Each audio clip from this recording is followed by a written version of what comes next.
নমস্কার বন্ধুরা, তোমরা সবাই কেমন আছো?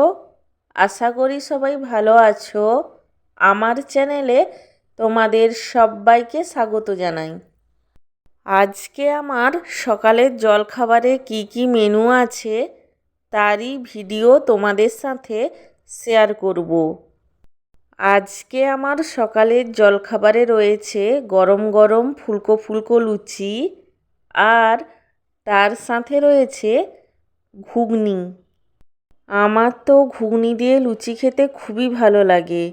তোমাদের কার কীরকম লাগে সেটা কমেন্ট করে জানিও। আর ভিডিওটিতে লাইক দিতে এবং চ্যানেলটিকে সাবস্ক্রাইব করতে একদমই ভুলো না। সব শেষে তোমাদের সবাইকে জানাই আমার তরফ থেকে অসংখ্য ধন্যবাদ ভিডিওটি দেখার জন্য।